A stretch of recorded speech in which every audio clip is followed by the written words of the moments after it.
Hello दोस्तों, स्वागत है आप सभी का K2 एकेडमी पे। आज बायोलॉजी का मोस्ट इम्पोर्टेंट क्वेश्चन लेकर आ गए हैं जो कि ANM GNM के एग्ज़ाम में आने वाला है। और ANM GNM के एग्ज़ाम में बहुत ही कम दिन बचा हुआ है। आप लोगों का 29 सितंबर का एग्ज़ाम है ANM और GNM का। उस एग्ज़ाम में एक क्वेश्चन डायरेक्ट आने वाला है और बायोलॉजी का क्वेश्चन है। तो चलिए शुरू करते हैं। हम लोग सबसे पहला क्वेश्चन देखिए बायोलॉजी का। यहाँ पे देखिए 81 नंबर से शुरुआत होता है। देखिए यहाँ पे क्वेश्चन नंबर यहाँ पे है कि निम्न में से कौन आहार श्रृंखला के अंतर्गत है। आहार श्रृंखला के अंतर्गत इनमें से कौन आता है, यहाँ पे बतलाना है आप सभी लोगों को। ये क्वेश्चन स्पेशल जो हो रहा है वो Jharkhand ANM GNM entrance exam 2024 को टारगेट करके हो रहा है। तो यहाँ पे सभी लोग बतलाइए क्या हो जाएगा। घास, गेहूँ तथा आम, घास, बकरी तथा मानव, बकरी, गाय तथा हाथी, या फिर घास, मछली तथा बकरी। तो आहार श्रृंखला के अंतर्गत जो आता है वो घास आ जाता है। घास यानी कि उत्पाद यहाँ पे आता है घास। घास के ऊपर जो आता है वो बकरी आ जाएगा। घास के ऊपर बकरी आ जाएगा। बकरी के ऊपर जो आ जाएगा वो मनुष्य आ जाएगा। देखिए ऑप्शन नंबर बी पे दिया हुआ है, घास फिर बकरी फिर मानव।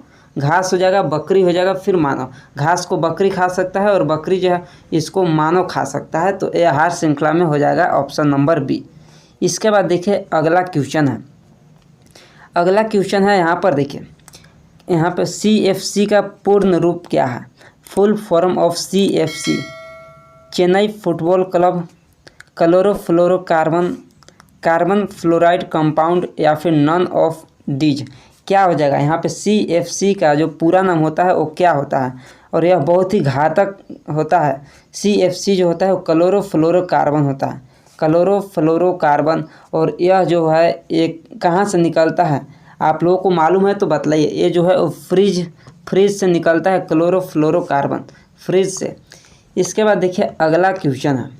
अगला क्वेश्चन देखिए, और हिंदी और इंग्लिश दोनों में क्वेश्चन है। बहुत सारे कमेंट आया है आप लोगों का कि इंग्लिश में भी लाइए, इसलिए देखिए यहाँ पे इंग्लिश में भी है और नीचे हिंदी में भी है। यहाँ पे देखिए क्वेश्चन है कि एक बच्चा जो उसके पिता से खाली स्थान क्रोमोसोम प्राप्त करता है तो वह लड़की होगी। Y क्रोमोसोम या फिर X क्रोमोसोम या फिर Y क्रोमोसोम या फिर एक और दो दोनों। कौन सा क्रोमोसोम पिता से प्राप्त करेगा कि वह XX बनाएगी। XX यानी कि हो जाएगी लड़की, और XX जो होता है वो हो जाएगा नर। XX हो जाएगा नर और XY फीमेल। तो यहाँ पे देखिए यहाँ पे क्वेश्चन बोला है लड़की यानी कि XX बनाता है। यहाँ पे देखिए यहाँ पे XY हो जाएगा जो कि नर है, और XX जो है वो फीमेल है। यहाँ पे XY हो जाएगा। तो देखिए यहाँ पे क्वेश्चन में बोला है कि XX बनाता है यानी कि लड़की बनाती है, फीमेल बनाती है। तो XX बनाने के लिए पिता से X क्रोमोसोम प्राप्त करेगा। अगर पिता से X क्रोमोसोम प्राप्त करता है और माता से ऑलरेडी X क्रोमोसोम आता है तो X और X यहाँ पे मिलता है, तो यहाँ पे X और X मिलने से फीमेल यानी कि लड़की बनती है। अगर Y क्रोमोसोम यहाँ से प्राप्त होता है, अगर पिता से Y क्रोमोसोम प्राप्त होता तो आपको यहाँ पे नर यानी कि लड़का यहाँ पे बनता है। कॉन्सेप्ट यहाँ पे क्लियर है। अगर जो X यहाँ से होता है तो लड़की प्राप्त होती है, अगर Y क्रोमोसोम प्राप्त होता है तो लड़का प्राप्त होता है यहाँ से। तो इसका राइट आंसर हो जाएगा option number A, X chromosome. इसके बाद देखिए अगला क्वेश्चन है कि Mendel is related with. Mendel किससे संबंधित है। मेंडल संबंधित किससे है बताइए। विशेष गुण लक्षण से, उत्तराधिकारी मिलने के नियम से, बायां हाथ के नियम से, पारिस्थितिकी से, या फिर परपोषी पोषण से। किससे यहाँ पे है बतलाइए। Rules of the inheritance of traits, left hand rules, ecosystem, या फिर हेट्रोट्रॉफिक न्यूट्रिशन। तो यहाँ पे मेंडल जो वो संबंधित है इनहेरिटेंस से है। इनहेरिटेंस रूल्स से यहाँ पे संबंधित होता है। इनहेरिटेंस यानी कि इसका हो जाएगा विशेष गुण लक्षण से, उत्तराधिकारी मिलने के नियम से संबंधित है मेंडल। मेंडल इससे संबंधित है, ऑप्शन नंबर ए यानी कि फर्स्ट इसका सही हो जाएगा। इसके बाद देखिए यहाँ पे अगला जो क्वेश्चन है वो क्वेश्चन है कि आपके शरीर में अपेंडिक्स का स्थान है। अपेंडिक्स कहाँ होता है आपके शरीर में, अपेंडिक्स कौन से स्थान पे होता है, यहाँ पे क्वेश्चन पूछा है। तो यहाँ पे बतलाना है लार्ज इंटेस्टाइन यानी कि बड़ी आंत, जठर यानी स्टोमेच, एनस यानी गुदा, या फिर अग्नाशय पेंक्रियाज कहाँ पे होता है? अपेंडिक्स का स्थान कहाँ पे होता है बतलाइए। सभी लोग यहाँ पे बतलाइए अगर आप लोगों को मालूम है तो। अपेंडिक्स जो होता है वो लार्ज इंटेस्टाइन यानी कि बड़ी आंत में होता है और यह पेट के निचले भाग में होता है। पेट के निचले भाग और दाहिना तरफ होता है। पेट के निचले भाग में दाहिना तरफ होता है, दाहिना हिस्सा में होता है। और कहाँ पे होता है? कुल्ह की जो हड्डी होता है, कुल्ह के हड्डी के ऊपर होता है। कुल्ह के हड्डी के ऊपर वहाँ पे होता है और दाहिना साइड में होता है, दाहिना साइड में और लार्ज इंटेस्टाइन में होता है यानी कि बड़ी आंत में होता है। अगला क्वेश्चन है कि the book origin of species was written by, यानी कि ओरिजिन ऑफ स्पीसीज बुक किसने लिखा था? बतलाइए यहाँ पे। पुस्तक ओरिजिन ऑफ स्पीसीज लिखा गया था थॉमस माल्थस द्वारा, चार्ल्स डार्विन द्वारा, ग्रेगर मेंडल द्वारा, या फिर इनमें से कोई नहीं, मतलब किसी के द्वारा नहीं लिखा गया था इन विकल्पों में से। तो ओरिजिन ऑफ स्पीसीज जो लिखा गया था वो चार्ल्स डार्विन के द्वारा लिखा गया था, डार्विन के द्वारा लिखा गया था। ऑप्शन नंबर सेकेंड हो जाएगा इसका सही आंसर। इसके बाद देखिए यहाँ पे अगला जो क्वेश्चन है, अगला क्वेश्चन है कि सीडोफोडिया पाया जाता है मछली में, मेढक में, अमीबा में, या फिर जीवाणु में। सीडोफोडिया कहाँ पे पाया जाता है? और जो सीडोफोडिया होता है यह गमन में सहायता करता है और यह अमीबा के चलने में सहायता करता है। सीडोफोडिया अमीबा में पाया जाता है। ऑप्शन नंबर यहाँ पे 3 हो जाएगा, अमीबा में। इसके बाद देखिए यहाँ पे अगला क्वेश्चन है। अगला क्वेश्चन क्या है देखते हैं कि reflex action is controlled from CNS, hearts, muscles, या फिर सेक्रेटरी ऑर्गन, यानी कि प्रतिवर्ती क्रिया नियंत्रित होती है CNS से, हृदय से, पेशी से, या फिर स्राव ग्रंथि से। यहाँ पे देखिए आप लोगों के मन में ज़रूर आ रहा होगा कि CNS क्या होता है। तो CNS जो है वो क्या होता है बतलाइए सभी लोग। CNS किसी को मालूम है तो आप लोग बतला सकते हैं। CNS जो होता है वो सेंट्रल नर्वस सिस्टम होता है, सेंट्रल नर्वस सिस्टम। CNS यहाँ पे देखिए C हो गया, यहाँ से N हो गया और यहाँ से S हो गया। CNS सेंट्रल नर्वस सिस्टम यानी कि रीढ़ की हड्डी यहाँ पे हो जाएगा। तो प्रतिवर्ती क्रिया जो नियंत्रित होती है वो CNS से ही होती है, CNS से ही होती है, रीढ़ की हड्डी से ही यहाँ पे नियंत्रित होता है। ऑप्शन नंबर फर्स्ट हो जाएगा CNS हो जाएगा। इसके बाद देखिए यहाँ पे अगला जो क्वेश्चन है, अगला क्वेश्चन है यहाँ पर देखिए आप लोग कि मुकुलन होता है। मुकुलन यानी कि इसको बर्डिंग बोलते हैं, इंग्लिश में मुकुलन को बर्डिंग बोलते हैं। किस में होता है? प्लेनेरिया में होता है, या फिर अमीबा में होता है, हाइड्रा में होता है, या फिर इनमें से कोई नहीं होता है। आप लोग एक क्वेश्चन हम पहले के क्लास में भी बतलाए हुए हैं, आप लोग के हम पहले के क्लास में भी बतलाए हुए हैं। बतलाइए किस में होता है मुकुलन, किस में होता है? मुकुलन बतलाए हैं, प्लेनेरिया बतलाए हैं, द्विखंडन, बहुखंडन, ये सभी हम बतलाए हैं और आपको ये सभी हम नोट्स में भी लिखे हैं। तो नोट्स में भी आपको ये सभी मिल जाएगा। अगर आप लोग को नोट्स भी चाहिए तो आप लोग डिस्क्रिप्शन में जाइए या फिर कमेंट बॉक्स में लिंक है, वहाँ से आप लोग जाके नोट्स को भी देख सकते हैं। देखिए यहाँ पे क्या है, मुकुलन होता है वो हाइड्रा में, मुकुलन हाइड्रा में होता है, मुकुलन हाइड्रा में होता है और मुकुलन ईस्ट में भी होता है। एक और एग्जाम्पल NCERT में दिया है, ईस्ट में भी होता है, ईस्ट में और हाइड्रा दोनों में होता है मुकुलन। इसके बाद देखिए यहाँ पे अगला जो क्वेश्चन है वो है कि सिलियरी मसल्स यानी कि पक्षमाभी पेशियाँ पाई जाती है। Ciliary muscles are found in heart यानी हृदय में, जांघ में, आँख में, या फिर कान में। तो सिलियरी मसल्स पक्षमाभी पेशियाँ कहाँ पाई जाती है? पक्षमाभी पेशियाँ जो होती है वो आँख में पाई जाती है। और यह क्वेश्चन जो है वो 2022 में आया हुआ है, ये क्वेश्चन 2022 में आया हुआ है पक्षमाभी पेशियाँ के बारे में। इसके बाद देखिए यहाँ पे अगला क्वेश्चन है कि अगला क्वेश्चन क्या है, प्रेसबायोपिया। प्रेसबायोपिया एक बीमारी है जो खाली स्थान में होती है। तो सबसे पहले हम लोग ये जानेंगे कि प्रेसबायोपिया होता क्या है। आप लोग को हम यहाँ पे बतलाए होंगे कि मायोपिया बतलाए हैं, हाइपरमेट्रोपिया बतलाए हैं और एक प्रेसबायोपिया। यानी कि निकट दृष्टि दोष, दूर दृष्टि दोष और जरा दूर दृष्टि दोष। तो यह जो प्रेसबायोपिया है वह जरा दूर दृष्टि दोष है, जरा दूर दृष्टि दोष, दूर दृष्टि दोष है। और यह जो है वो आँख की बीमारी है, दृष्टि दोष आँख की बीमारी है। देखिए आपको ऑप्शन नंबर 4 पे मिल जाएगा आँख, आँख से संबंधित यह एक बीमारी होता है प्रेसबायोपिया, प्रेसबायोपिया हो जाएगा आँख से संबंधित। यहाँ तक सभी लोगों को कंप्लीट है, बतलाइए यहाँ तक किसी को भी डाउट है तो आप लोग कमेंट कर सकते हैं। यहाँ तक बतलाइए सभी लोग, किसी को भी कोई डाउट है? अगर आप लोगों को यहाँ तक किसी को डाउट नहीं है तो अगले क्वेश्चन पर चलते हैं। अगले क्वेश्चन है यहाँ पे, देखिए अगला क्वेश्चन क्या है। Male reproductive part in the followers is called sepal, petal, stamen या फिर कार्पल।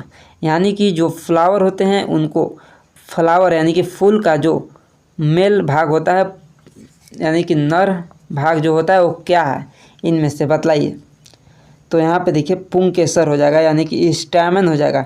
स्टैमन को बोलते हैं पुंकेसर, पुंकेसर, पुंकेसर इसको बोलते हैं। तो पुंकेसर हो जाएगा। और मादा भाग को स्त्री केसर बोलते हैं, स्त्री केसर और पुंकेसर, तो इसको पुंकेसर बोलेंगे, स्टेमन बोलेंगे। ऑप्शन नंबर 3 यहाँ पे हो जाएगा पुंकेसर। इसके बाद देखिए यहाँ पे अगला क्वेश्चन है, अगला क्वेश्चन यहाँ पे है, देखिए क्या है क्वेश्चन की भ्रूण को माँ के रक्त से पोषण एक विशेष ऊतक की सहायता से मिलता है जिसे कहते हैं यूटेरस, प्लेसेंटा, जाइगोट या फिर इनमें से कोई नहीं। बतलाइए किससे पोषण मिलता है। जब भ्रूण में बच्चा होता है तो उसको पोषण कहाँ से मिलता है, किसके माध्यम से मिलता है? तो ये जो है वो प्लेसेंटा के माध्यम से मिलता है, प्लेसेंटा से मिलता है, प्लेसेंटा की सहायता से मिलता है यहाँ पे पोषण। इसके बाद देखिए अगला क्वेश्चन है कि पाचन के बाद प्रोटीन परिवर्तित होती है। बतलाइए पाचन के बाद प्रोटीन किसमें परिवर्तित होती है? कार्बोहाइड्रेट में, ग्लाइकोजन में, अमीनो अम्ल में या फिर स्टार्च में। बतलाइए यहाँ पे किस में परिवर्तित होती है? तो पाचन के बाद प्रोटीन अमीनो अम्ल में परिवर्तित हो जाती है, अमीनो एसिड हो जाएगा ऑप्शन नंबर 3, अमीनो एसिड। इसके बाद देखिए यहाँ पे अगला क्वेश्चन है कि प्रकाश संश्लेषण का मुख्य स्थल है, प्रकाश संश्लेषण का मुख्य स्थल क्या है? ऑप्शन फर्स्ट है यहाँ पे पत्ती, तना हो जाएगा, क्लोरोप्लास्ट या फिर द्वार कोशिका यानी गॉड सेल। क्या होता है प्रकाश संश्लेषण का मुख्य स्थल कहाँ पे है? प्रकाश संश्लेषण कहाँ पे संपन्न होता है? बतलाइए यहाँ पे। तो देखिए क्लोरोप्लास्ट हो जाएगा इसका right answer, chloroplast option number 3 हो जाएगा, chloroplast, chloroplast option number C. इसके बाद देखिए अगला क्वेश्चन है कि बम्बू इज ए, यानी कि बांस है, बांस क्या है? ट्री यानी कि पेड़ है, झाड़ी है या फिर दैत्याकार उष्णकटिबंधीय घास है या फिर जड़ी बूटी है। बांस क्या है? बांस आखिरकार क्या है बतलाइए यहाँ पे। तो देखिए तो आपके एनसीईआरटी में नहीं क्वेश्चन दिया हुआ है, लेकिन देखिए यहाँ पे क्वेश्चन आ गया है। तो अगर क्वेश्चन आपके एग्जाम में भी आता है तो आप लोगों को यहाँ पे बस टिक कर देना है। ऑप्शन नंबर 3 यहाँ पे है गेंट ट्रॉपिकल ग्रास, यानी कि दैत्याकार उष्णकटिबंधीय घास होता है बांस, ऑप्शन नंबर 3। हालांकि ये आपके एग्जाम में नहीं आएगा क्वेश्चन, क्योंकि आपके 10 क्लास के एनसीईआरटी में नहीं दिया हुआ है, इसलिए आप लोग एक बार देख लीजिए। अगर आ जाता है तो आप लोग उष्णकटिबंधीय घास को ही टिक कीजिएगा, आप लोग आंसर इसी को मारिएगा। इसके बाद देखिए अगला क्वेश्चन है, अगला क्वेश्चन है यहाँ पे देखिए कि रिकेट्स बीमारी का कारण है। रिकेट्स बीमारी का कारण क्या है? और एक क्वेश्चन बीएससी नर्सिंग में भी आता है, ऐसे क्वेश्चन बीएससी नर्सिंग में भी आता है। बतलाइए क्या हो जाएगा रिकेट्स बीमारी का कारण? विटामिन ए की कमी, विटामिन डी की कमी, विटामिन सी की कमी या फिर प्रोटीनों का निम्न अंतर्ग्रहण। तो यहाँ पे देखिए हम बतलाते हैं रिकेट्स। सबसे पहले कि विटामिन ए की कमी से क्या होता है, तो आप लोग को मालूम होगा रतौंधी होता है, विटामिन ए की कमी से रतौंधी होता है। विटामिन बी की कमी से बेरी बेरी होता है, विटामिन बी की कमी से बेरी बेरी होता है। विटामिन सी से स्कर्वी होता है, विटामिन सी से स्कर्वी होता है। और विटामिन जो डी है, विटामिन डी की कमी से होता है रिकेट्स, विटामिन डी की कमी से होता है रिकेट्स। यहाँ पे रिकेट्स हो जाएगा विटामिन डी, ऑप्शन नंबर 2 हो जाएगा। ऑप्शन नंबर सेकेंड हो जाएगा। इसके बाद देखिए यहाँ पे अगला क्वेश्चन है, क्या है अगला क्वेश्चन यहाँ पे देखिए कि पेचिश तथा इन्फ्लुएंजा होने का कारण है। पेचिश तथा इन्फ्लुएंजा होने का क्या कारण है बतलाइए। यहाँ पे जीवाणु, विषाणु, जीवाणु तथा विषाणु या फिर विषाणु तथा जीवाणु, यहाँ पे बतलाइए। जो पेचिश है वो जीवाणु से होता है और इन्फ्लुएंजा जो है वो विषाणु यानी कि वायरस से होता है। तो इसका जो हो जाएगा वो क्रमशः जीवाणु तथा विषाणु, ऑप्शन नंबर 3, ऑप्शन नंबर 3 हो जाएगा इसका राइट आंसर। इसके बाद देखिए यहाँ पे अगला क्वेश्चन है कि C4 चक्र खाली स्थान के नाम से भी जाना जाता है। C4 चक्र किस नाम से जाना जाता है? केल्विन चक्र, क्रेब्स चक्र, हेच एवं स्लैक चक्र या फिर कोशिका चक्र, किस नाम से जाना जाता है यहाँ पे C4 चक्र बतलाइए। तो C4 चक्र जो है वो हेच एंड स्लैक चक्र के नाम से जानते हैं। Option number 3 H and slack चक्र के नाम से जानते हैं। इसके बाद देखिए अगला क्वेश्चन है कि निम्नलिखित में से कौन एक पादप हार्मोन नहीं है? बतलाइए यहाँ पे निम्नलिखित में से कौन एक पादप हार्मोन नहीं है? ऑक्सिन, जिब्रेलिन, इंसुलिन या फिर ABA, बतलाइए कौन सा है जो पादप हार्मोन नहीं है। और अगर आप लोग अभी तक वीडियो को लाइक नहीं किए हैं तो आप लोग लाइक ज़रूर कीजिएगा और चैनल पर नए हैं तो आप लोग चैनल को सब्सक्राइब भी कर लीजिएगा, क्योंकि डेली कंटिन्यू क्लास हो रहा है ANM और GNM के लिए स्पेशल 2024 के लिए। तो आप लोग चैनल को सब्सक्राइब कर लीजिएगा और अपने सभी दोस्तों के पास शेयर भी कीजिएगा ज़रूर। चलिए बतलाइए इसका क्या हो जाएगा। तो इसका देखिए यहाँ पे ऑक्सिन जो कि पादप हार्मोन का उदाहरण है, जिब्रेलिन भी है और ABA को बोलते हैं एब्सिसिक एसिड, तो एब्सिसिक एसिड भी है और इंसुलिन जो है वो पादप हार्मोन का उदाहरण नहीं है। तो हो जाएगा ऑप्शन नंबर इसका C, ऑप्शन नंबर C हो जाएगा बिल्कुल सही आंसर। इसका right answer option number C हो जाएगा। तो इसके बाद देखिए अगला क्वेश्चन है। देखिए इस वीडियो में हम इतना ही रहने देते हैं क्योंकि क्लास बहुत ज़्यादा लंबा हो चुकी है। मिलते हैं अगली क्लास में। अगर आप लोगों को नोट्स चाहिए तो डिस्क्रिप्शन में भी लिंक दिया हुआ है और कमेंट बॉक्स में भी लिंक दिया हुआ है, जो कि प्योर आपको हिंदी मीडियम में मिलेगा। उसको में मिक्स है इंग्लिश, लेकिन आप हिंदी मीडियम के होंगे तो आप उसे खरीद सकते हैं। और GNM के लिए और ANM के लिए और स्पेशल जो है वो साइंस सब्जेक्ट का ही है। साइंस में जो कि फिजिक्स, केमिस्ट्री और बायोलॉजी 3 सब्जेक्ट का, तो आप लोग उसको खरीद सकते हैं, देख सकते हैं। तो मिलते हैं अगली क्लास में।